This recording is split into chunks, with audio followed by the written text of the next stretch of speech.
భారతదేశంలో ఆదివాసీలకి స్వాతంత్ర్యం వచ్చిన దగ్గర నుంచి అడుగడుగున అన్యాయమే జరుగుతుంది.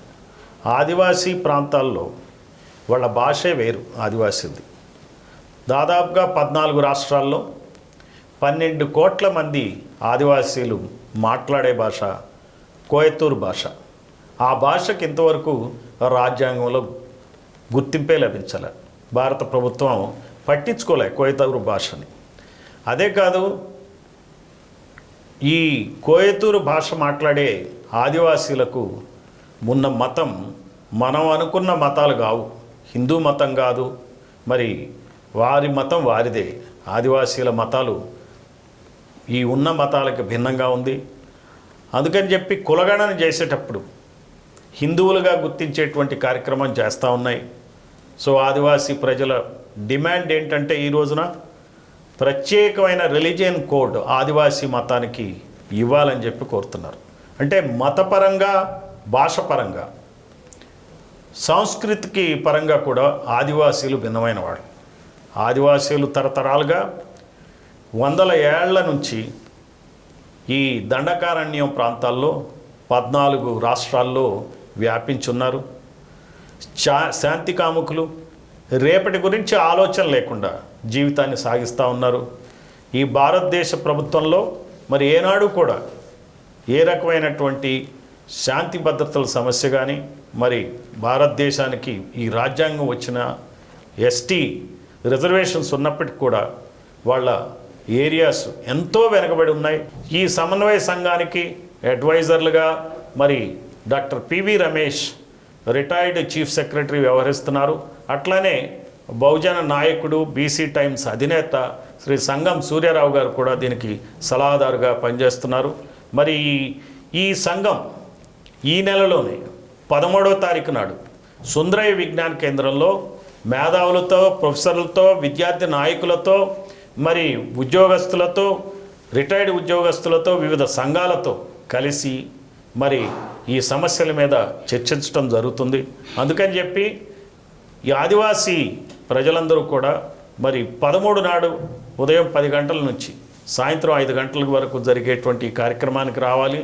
జస్టిస్ చంద్రకుమార్ గారు కూడా వస్తున్నారు. ప్రొఫెసర్ కాసిం గారిని కూడా ఇన్వైట్ చేయడం జరిగింది. ఇంకా ఎంతోమంది మేధావులు ఈ సభలో పాల్గొనేటువంటి అవకాశం ఉంది. ఈ సందర్భంగా మనం ఒకసారి మన జాతీయ చైర్మన్, ఆదివాసీ రాజ్యాంగ హక్కుల పరిరక్షణ, సంస్కృతి పరిరక్షణ సమన్వయ సమితి చైర్మన్ చందాలింగేశ్వర్ గారి మాటల్లో ఈ సమస్యల గురించి విందాం. నమస్కారం అందరికీ.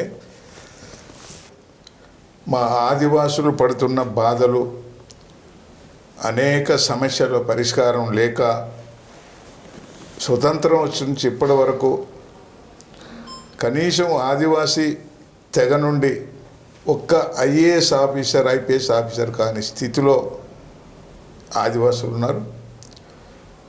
భారత రాజ్యాంగం కల్పించినటువంటి 5వ షెడ్యూల్ అమల్లో లేదు.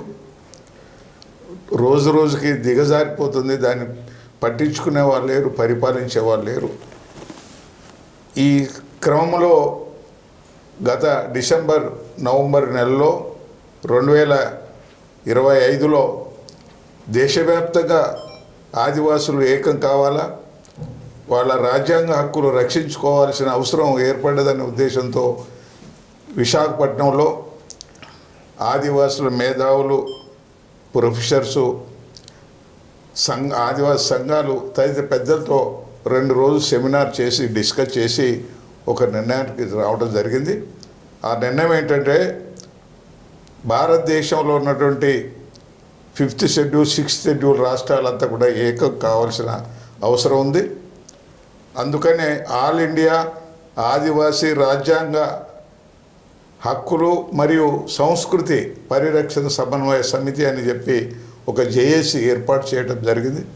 దానికి ఆ రోజు అందరూ కలిసి మరి నన్నే చందాలింగయ్య ద్వారా నన్ను జాతీయ చైర్మన్గా ఎన్నుకోవడం జరిగింది. తర్వాత కన్వీనర్గా లక్కే రాజారావు గారు, పాడేరు ఎక్స్ఎమ్మెల్యే గారిని కూడా ఎన్నుకోవడం, మిగతా కమిటీలను కూడా అన్ని రాష్ట్రాల్లో కన్వీనర్స్ పెట్టి ఒక జాతీయ స్థాయిలో ఒక మీటింగ్ పెట్టి ఫుల్ బాడీ వేసుకుందామనే ఆలోచనతో జరుగుతుంది.